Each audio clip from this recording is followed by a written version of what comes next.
রাতের আধারে যখন একটা বুড়া আমার দরবারে হাত উঁচু করে, একটা বুড়া মানুষ রাতের আধারে যখন আমার দরবারে হাত উঁচু করে আর যখন বলতে থাকে রব্বুল আলামিন, আমার পেছনের জীবনটা বড় খারাপ করেছি, এমন কোন কাজ জীবনে করি নাই যা তোমার কাছে কিছু দাবি করতে পারি, সব রকমের নাফরমানি করেছি, আজ আমি বুড়া হয়ে গেছি, কামাই করতে পারি না, ছেলে আমাকে চোখে দেখতে পারে না, পুত্রবধূ আমাকে ঘরে জায়গা দেয় না, আমার স্ত্রী আমাকে দেখতে পারে না, রোজগার করতে পারি না, হাঁটতে পারি না, চলতে পারি না, সবার কাছে আমি তিতা হয়ে গেছি, আমি দাঁড়াতে পারি না, কোমরে ব্যথা পাই, হাঁটুতে ব্যথা পাই, চলতে পারি না, কানে শুনতে পাই না, চোখে দেখতে পারি না, আর তোমার কাছে কিছু চাইয়া নেব এমন ভালো কাজও করি নাই।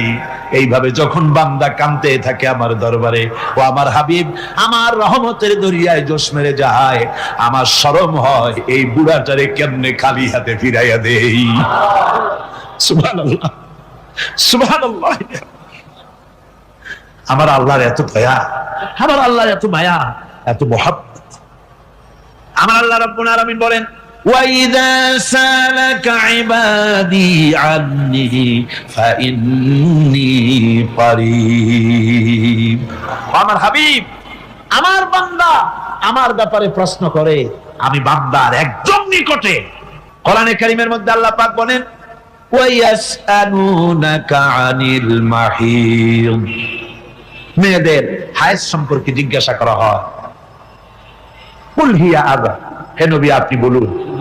এভাবে করে কুল দিয়ে জবাব দেওয়া হচ্ছে। আবার প্রশ্ন করা হচ্ছে, ওয়ায়াসআলুনাকা আনিল আনফাল, এই গনিমতের মাল সম্পর্কে হুজুর আপনাকে, হে নবী আপনাকে প্রশ্ন করা হয়। আল্লাহ কুল দিয়ে জবাব দিলেন, আল্লাহ বলেন আপনি বলেন। ওয়ায়াসআলুনাকা আনিল খামরি ওয়াল মাইসির, আল্লাহ পাক বলেন নবী আপনারে প্রশ্ন করা হয়, কুল ফীহিমা ইসমুন কাবীর, আল্লাহ কুল দিয়া বললেন তুমি বলো।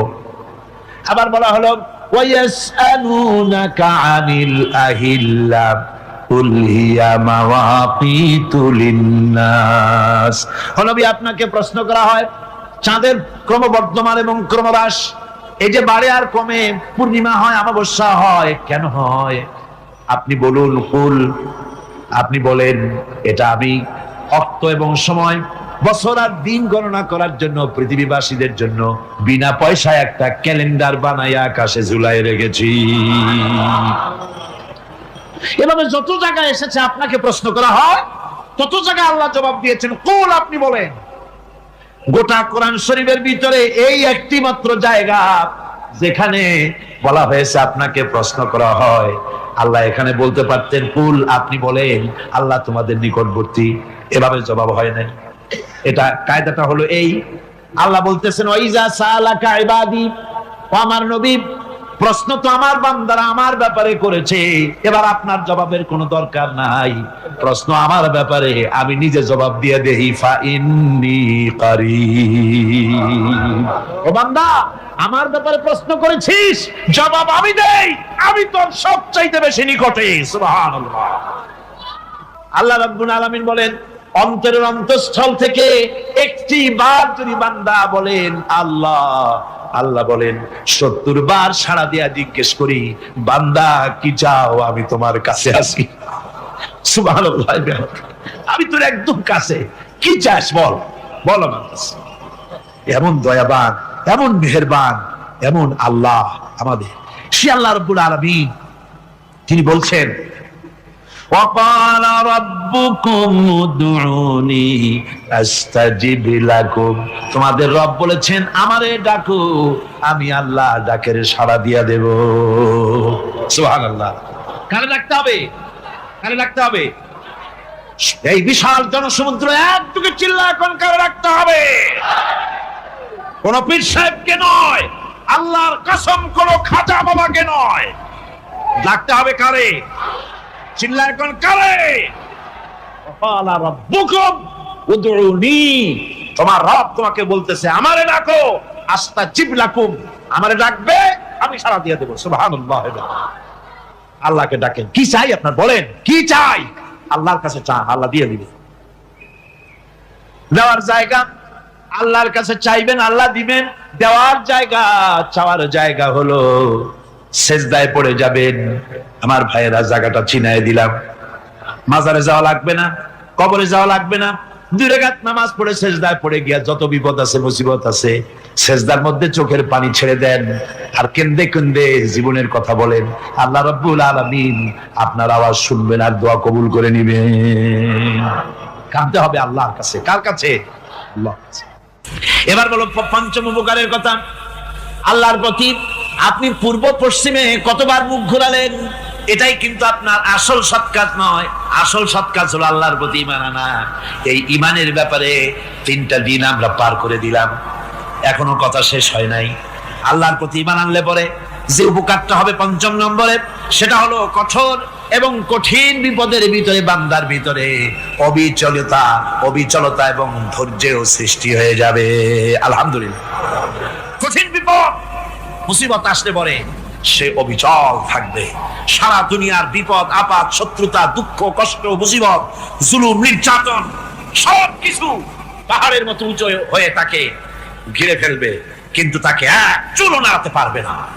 পৃথিবী একদিকে আর সে একা একদিকে থাকবে। বিরোধিতা তো হবেই, বিপদ তো আসবেই। কবি বলতেছেন, সাথে জাকা রহা হ্যায় আসল সে ইমরোজ, সাথে জাকা রহা হ্যায় আসল সে ইমরোজ, চরাগে মুস্তফাবি সে শরারে বুলহাবিস।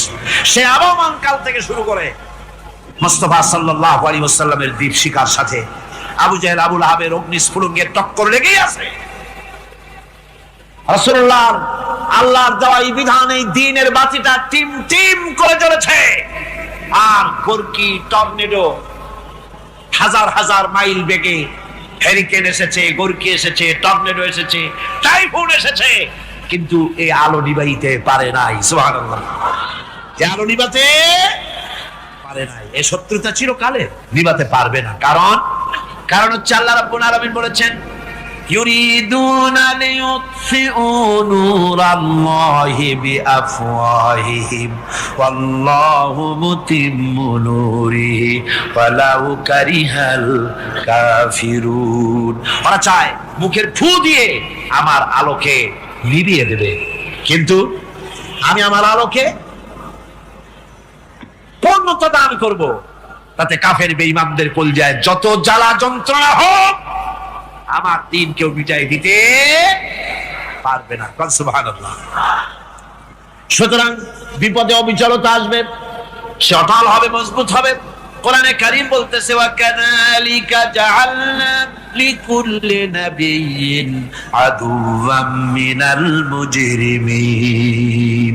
এই পৃথিবীতে এমনি করে আমি সকল নবীদের শত্রু বানিয়েছি, সব পাপিষ্ঠ অপরাধীদেরকে। নবীদের সাথে বিরোধিতা করেছে কারা? পাপিষ্ঠরা, অপরাধীরা। আজও খুঁজে দেখেন, আজও ইসলামী আন্দোলনের বিরোধিতা যারা করে সবগুলি কি পাপিষ্ঠ? সত্য কি না কর?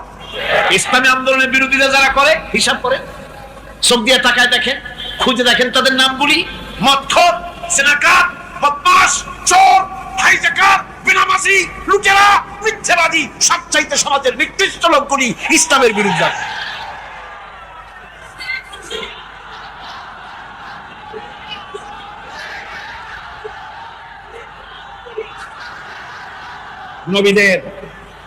নবীদের শত্রু আল্লাহ বলেন, সব যুগে নবীদের সাথে শত্রুতা করেছে পাপিষ্ঠরা। আল্লাহর কথা। কার কথা? সকল যুগে নবীদের সাথে শত্রুতা করেছে পাপিষ্ঠরা, নিকৃষ্ট ধরনের অপরাধীরা। সুতরাং নবী রাসূলদের অবস্থা যখন এই, তখন দ্বীনের দাওয়াত যারাই দেবে তাদের কিসমত এরকম হবেই। এই বাধার মোকাবেলা তাদেরও করতে হবে। অপরাধ হচ্ছে ইমানদার লোকদের উপরে নির্যাতন চালিয়েছে, অন্য কোনো কারণে নয়। কারণ একটাই, তারা আল্লাহর জমিনে আল্লাহর দ্বীন প্রতিষ্ঠা করতে চেয়েছে, আর কোনো অপরাধ না।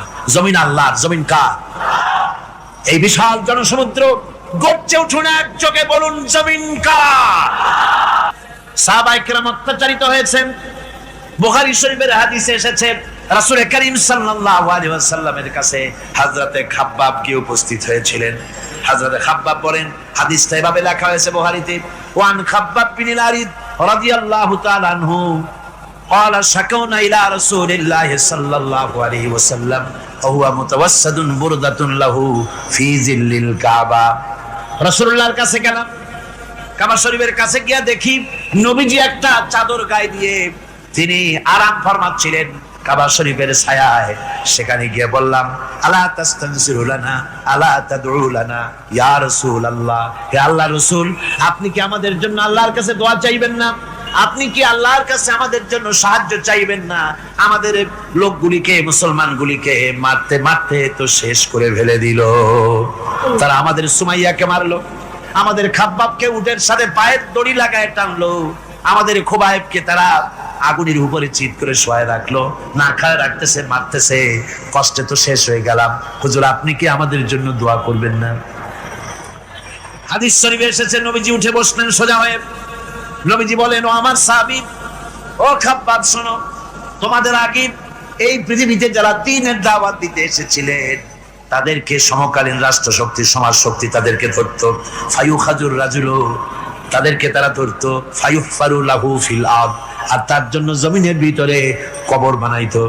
ওই কবর ফায়ুজালু ফিহা, ওই কবরের ভিতরে তাকে কোমর পর্যন্ত গেড়ে দিত। সুম্মা ইউতা বিল মানশার, এরপরে করাত আনতো। ফায়ুদাউ আলা রাসিহি, এরপরে ওই করাত তার মাথার উপরে রাখতো। ফায়ুজালু নিসফাইন, এরপরে করাত দিয়া চিরে জীবিত মানুষটারে দ্বিখণ্ডিত করে ফেলে দিত।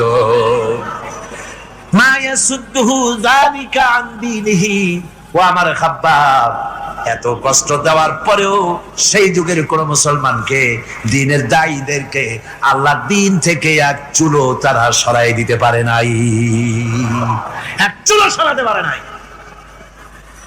ওয়াল্লাহি, ও খাব্বাব, আমি আমার আল্লাহর নামে কসম করে বলছি, লা ইউতাম্মান্নাল্লাহু হাযাল আমরা হাত্তা ইয়াসিরার রাকিবু মিন সানা ইলা হাযরামাউত।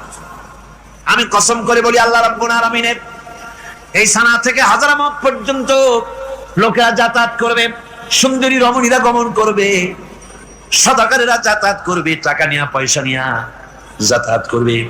তাদের মনের মধ্যে লুটের ভয়, টাকার ভয়, চুরির ভয়, ডাকাতির ভয়, জেনার ভয়, হত্যার ভয়, ধর্ষণের ভয়, কোনো ভয় থাকবে না। লা ইয়াখাফু ইল্লাল্লাহ, আল্লাহ ছাড়া কোনো ভয় থাকবে না। এমন একটা সমাজ, এমন একটা সময় আসবে। ওয়ালাকিন্নাকুম তাস্তাজিলুন, অথচ খুব তাড়াহুড়ো তোমরা করতেছো। তাড়াহুড়ো করো না, সময় আসবে ইনশাআল্লাহ। আমার ভাইয়েরা, আমার বন্ধুগণ, কঠিন বিপদে অবিচলতা এবং ধৈর্যের দৃষ্টান্ত রেখে গেছেন আম্বিয়া আলাইহিমুস সালাম। সুবহানাল্লাহ। কঠিন বিপদে অবিচলতা, দৃঢ়তা, ধৈর্য কারে বলে, তার দৃষ্টান্ত কারা রেখেছেন? আম্বিয়া আলাইহিমুস সালাম। ওনারাই আমাদের আদর্শ, নবীরাই আদর্শ। সাহাবায়ে কেরাম রিদওয়ানুল্লাহ তাআলা আলাইহিম আজমাইন আমাদের আদর্শ। ভাইরা আমার, মুসা আলাইহিস সালামকে ফেরাউন যখন ঘিরে ফেলে দিল, কোরআনের সব কথা গল্প গুজবার ইতিহাসের জন্য লেখা হয় নাই। কোরআনের মধ্যে যা লেখা হয়েছে সব বান্দাদের উপদেশের জন্য, যাতে করে লোকেরা চিরটা কাল এর থেকে উপদেশ নেওয়া নিজেদের তৈরি করতে পারে। জোরে বলেন সুবহানাল্লাহ। মুসা আলাইহিস সালামের কথা আল্লাহ বলেন, ফেরাউন তাকে ঘিরে ফেলে দিল, পালাবার রাস্তা নাই। ফালাম্মা তারাআল জামআনি ক্বালা আসহাবু মূসা ইন্না লামুদরাকুন। মুসা আলাইহিস সালামের উম্মতরা বললেন, হে মুসা, পাকড়াও হয়ে গেছি, পালাবার রাস্তা নাই। তিন দিক থেকে আমাদেরকে ঘেরাও করেছে ফেরাউনের শক্তি। সামনে কি? দরিয়া, আর তিন দিকে কি? ঘেরাও আন্দোলন, পালাবার পথ নেই। আমরা ফেরাউনের অবস্থা দেখে গিয়া কি করতেছে ফেরাউন। মুসা আলাইহিস সালামকে ঘেরাও করে ফেলেছে, পালাবার উপায় নাই। একদিকে দরিয়া, তিন দিকে ফেরাউনের শক্তি। এই যে ঘেরাও টেরাও, মানে নতুন তো না, ধর্মঘট নতুন না, এ পুরানা জিনিস। এই পৃথিবীতে সর্বপ্রথম ধর্মঘট কিসের উপরে হয়েছে জানেন? এই পৃথিবীর প্রথম ধর্মঘট হয়েছে পেঁয়াজ, রসুন আর ডাইলের উপরে, মুসা আলাইহিস সালামের জামানায়। হযরতে মুসা আলাইহিস সালামের কাছে উম্মতরা বললেন, পালাবার তো কোনো পথ নাই, এখন উপায়টা কি? আমাদের তো আর উপায় নাই। মুসা আলাইহিস সালাম দেখেন বিপদে পড়ে গেছেন, কিন্তু ধৈর্য হারান নাই, ভয় পান নাই। ভয় পাইছিলেন? ভয় পেয়েছেন? প্রশ্নই ওঠে না। মুসা আলাইহিস সালাম আল্লাহ পাক যাদেরকে বলেছেন উলুল আযম, রাসূল যাদের বলেছেন তার মধ্যে হযরত মুসা একজন উলুল আযম পয়গম্বর। সাতটিকারই কথা না, আল্লাহ কথা বলছেন তার সাথে, কালিমুল্লাহ তিনি। সুবহানাল্লাহ। মুসা আলাইহিস সালাম শোনালেন, কাল্লা ইন্না মাইয়া রাব্বি সায়াহদিন। কখনো নয়, আমার উম্মতেরা ভয় পেও না, আমার রব অবশ্যই আমাকে পথ দেখাবে। সুবহানাল্লাহ। তিন দিক থেকে শত্রু, একদিকে দরিয়া, পালাবার কোন রাস্তা নাই, সেখানে দৃঢ়তার সাথে তিনি বলছেন অবশ্যই আমার আল্লাহ আমারে পথ দেখাবে।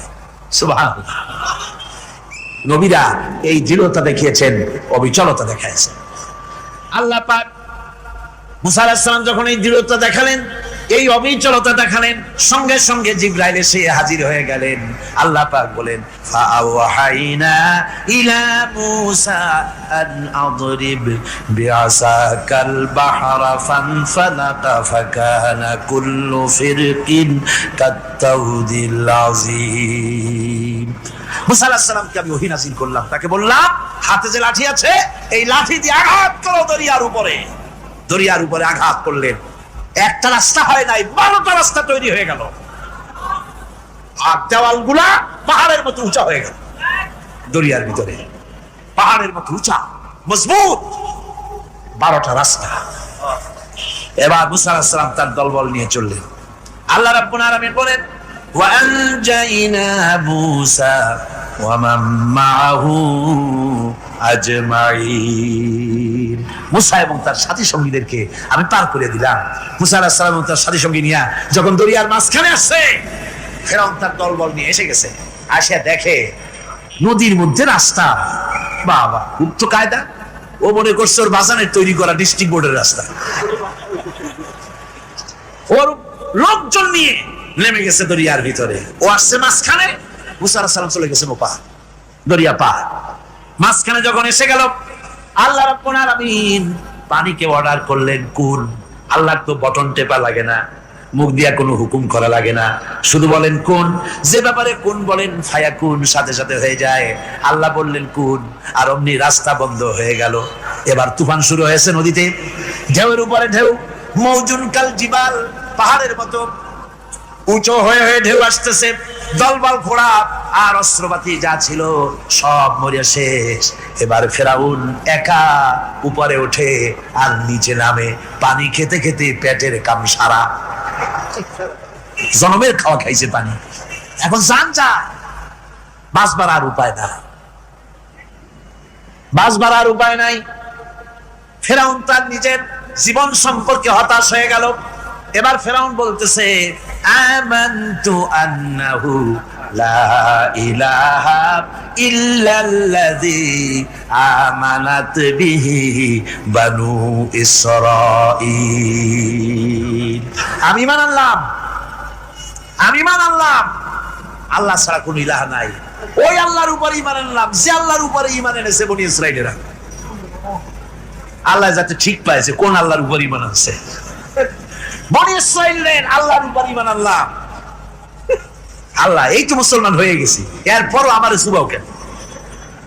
আল্লাহ রাব্বুল আলামিন জবাবে বলেন, আল আন, এখন ওয়াকাদ আসাইতা ক্বাবলু ওয়া কুনতা মিনাল মুফসিদিন। এখন ঈমান আনার কথা বলছো, অথচ যুগের পর যুগ, বছরের পর বছর ধরে আমার মানুষের উপরে মন করা আইন চালাইছো, আমার পয়গম্বরের সাথে বেয়াদবি করেছো।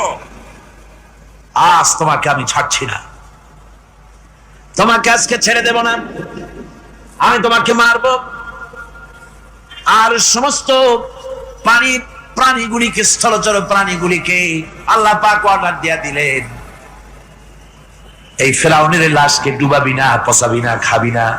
আল ইয়াউমা নুনাজ্জিকা বিবাদানিক, আমি তোমার শরীরে বাঁচায় দেব, পোকে খাবে না, পানিতে পচবে না, মাছে খাবে না, কুমিরে খাবে না, দুনিয়ার কোনো পশুতে খাবে না। আমি তোরে শুটকি বানাইয়া রাখবো, যাতে করে দুনিয়ার সমস্ত ফেরাউন যত যুগে যুগে আসে তোরে দেখে যেন হেদায়েত নিতে পারে। এবারে হযরত হুদ আলাইহিস সালাম সম্পর্কে আল্লাহ রাব্বুল আলামিন বলেন, হযরতে হুদকে যখন ষড়যন্ত্র হলো, কাফির বেঈমানেরা তাকে মেরে ফেলার জন্য যখন সরকারি ষড়যন্ত্রে লিপ্ত হয়ে গেল, হযরতে হুদ সমাজের এই চ্যালেঞ্জের মোকাবেলা করলেন। হযরত হুদ বলেন, ফাকিদুনি জামিআন সুম্মা লা তুনজিরুন ইন্নী তাওয়াক্কালতু আলাল্লাহি রাব্বি ওয়া রাব্বিকুম। আমি তোমরা তোমাদের ষড়যন্ত্র আমার বিরুদ্ধে যত পারো আমার বিরুদ্ধে ষড়যন্ত্র চালাও, এতটুকু আমার অবকাশ দিও না। আমি এমন আল্লাহর উপরে ভরসা করেছি যার হাতের ভিতরে তোমাদেরও জান আর আমারও জান। যা পারো তাই করো। সরকার সমস্ত শক্তি একত্রিত হয়ে আমার মোকাবেলা করো।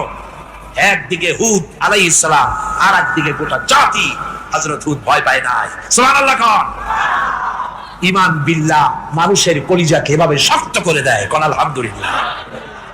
এবারে এই বিপদের, কঠিন বিপদের মোকাবেলা করে আমার রাসূল যে প্রমাণ দিয়া গেলেন, আমার রাসূল যে কঠিন বিপদের মোকাবেলা করলেন, ভাইরা আমার, হিজরতের রাতে সওর পাহাড়ের ভিতরে যখন তিনি আশ্রয় নিলেন, হযরতে আবু বকরের সাথে ছিলেন। হযরতে আবু বকর রাদিয়াল্লাহু তাআলা আনহু বলেন, হুজুর আপনি দাঁড়ান, এটা তো পাহাড়িয়া গুহা, গুহার ভিতরে সাপ থাকতে পারে, বিচ্ছু থাকতে পারে, আমি আগে ঢুকি, বিপদ যদি হয় আমার উপর থেকে হয়ে যাক। গুহার ভিতরে নেমে গুহা সাফ করলেন। এরপরে হুজুরকে ডাকলেন, হুজুর তাশরীফ নিলেন গুহার ভিতরে। এরপরে হুজুর বললেন, আবু বকর, পাহাড়ে হেঁটে হেঁটে 2-3টা পাহাড় পাড়ি দিয়া যাওয়া লাগে সোর পাহাড়ে। মদিনার সোজা রাস্তা হুজুর ধরেন নাই, মেসফালার পথ দিয়া জাবালে খেদোয়ার উপর দিয়া 3টা পাহাড় পাড়ি দিয়া তারপরে হুজুর এখানে সোর পাহাড়ে গুহার ভিতরে হুজুর তাশরীফ নিলেন। বললেন, আবু বকর তুমি বসো, তোমার উরুর উপরে মাথা রেখে আমি একটু আরাম করি। হযরতে আবু বকর বসলেন, হুজুর তার উরুর উপরে মাথা রেখে ঘুমায় গেলেন। আর এরপরে কাফির বেঈমানেরা তালাশ করতে করতে কাফেররা এসে গেল পায়ের চিহ্ন দেখে দেখে গর্তের কাছে। হযরত আবু বকর ভয়তে কেঁদে ফেললেন, আরে আর তো উপায় নাই, এবার তো ধরা পড়ে গেছি, এবার নবীজিকে মেরে ফেলে দেবে। নবীর মহব্বতে, নিজের মহব্বতে নয়, নবীর মহব্বতে কাঁদতেছিলেন। হুজুর বলেন, হুজুরের ঘুম ভেঙে গেল। বলো, আবু বকর কাঁদো কেন? ছেলের কথা, মেয়ের কথা, বিবির কথা, বাড়ির কথা মনে পড়লো নাকি? হযরত আবু বকর বলেন, ইয়া রাসূলুল্লাহ, আল্লাহর কসম করে বলি, যেদিন ঈমান এনেছি এই কলিজার ভিতরে মা বাপ, স্ত্রী, পুত্র, পরিজন, এমনকি আমার নিজের জীবনের চাইতে আপনারে বেশি ভালোবাসি। কাঁদো কেন? কাঁদো কেন? হযরত আবু বকর বলেন, হুজুর ধরা পড়ে গেছি, কাফেররা এসে গেছে, গর্তের কাছে তাকালি আমাদের দেখতে পাবে, আমরা তো মাইনরিটি, ওরা তো মেজরিটি, আমরা তো ধরি মারি ফেলাই দেবে, আপনাকে মেরে ফেলে দেবে, এই জন্য কাঁদি। আল্লাহ রাব্বুল আলামিন, হুজুর তখন কি দৃঢ়তা, কি অবিচলতা, কি ধৈর্যের পাহাড় সম মনোবৃত্তি তখন দেখালেন। আল্লাহ কোরআন শরীফে চিরকাল যাতে মানুষেরা হেদায়েত দিতে পারে, সেজন্য হুজুরের কথা উঠায় দিলেন কোরআনে। আল্লাহ পাক বলেন, ইযহুমা ফিল গার ইয ইয়াকুলু লিসাহিবিহি লা তাহজান ইন্নাল্লাহা মা'ানা। ও বন্ধু, ভয় পেও না, আল্লাহ আমাদের সাথে আছেন। সুবহানাল্লাহ। আল্লাহ আমাদের সাথে আছেন, আমরা মাইনরিটি নই, আমরা মেজরিটি। আল্লাহ আছে আমার সাথে, ভয় পাওয়ার কোনো কারণ নেই। আল্লাহ পাক বলেন, ফাআনসালাল্লাহু সাকিনাতাহু আলাইহি ওয়া আইয়াদাহু বিজুনুদিন লাম তারাওহা। আমি এদের অন্তরের ভিতরে আমি শান্তি নাজিল করে দিলাম, প্রশান্তি দিয়া দিলাম, আর আমি সাহায্য করলাম, আর এমন সব সৈন্য পাঠায় দিলাম যে সৈন্যগুলি তোমরা দেখতে পাও নাই। সুবহানাল্লাহি ওয়া বিহামদিহি। ভাইরা আমার, রাসূল কারীম সাল্লাল্লাহু আলাইহি সাল্লাম এই বিপদের মাঝে, চরম বিপদের মাঝে অবিচলতা, দৃঢ়তা, কঠিন আত্মনির্ভরতা দেখিয়েছেন। এগুলি হলো ইমানের পঞ্চম নম্বরের উপকারিতা। আল্লাহর প্রতি ইমান আনলে এভাবে পাহাড় সম ইমান মজবুত হয়ে যায়। আল্লাহর প্রতি ইমান আনলে এভাবে পাহাড়ের মতো শক্ত হয়ে যায় কলিজা। কোন আলহামদুলিল্লাহ। আমার বন্ধুগণ, এবার আমি বলবো সর্বশেষ উপকারের কথাটা বলি, মোনাজাত ছেড়ে দেব। কয়টার কথা বলছিলাম? উপকার ছয়টা উপকারের কথা বলেছি। অনেকগুলি বৈশিষ্ট্য, অনেকগুলি উপকারের মধ্যে আল্লাহর প্রতি ইমানের 6টা উপকারের কথা 5টা বলা হয়ে গেছে। এবার 6ষ্ঠ নম্বর এবং শেষ নম্বর, এটা হচ্ছে আল্লাহর প্রতি ঈমান আনলে পরে তার দ্বারা সবচাইতে বেশি ফায়দা পায় সমাজ এবং রাষ্ট্র। কল আলহামদুলিল্লাহ, কল আলহামদুলিল্লাহ। আল্লাহর প্রতি ঈমানের দ্বারা নৈতিক সংশোধন হয়।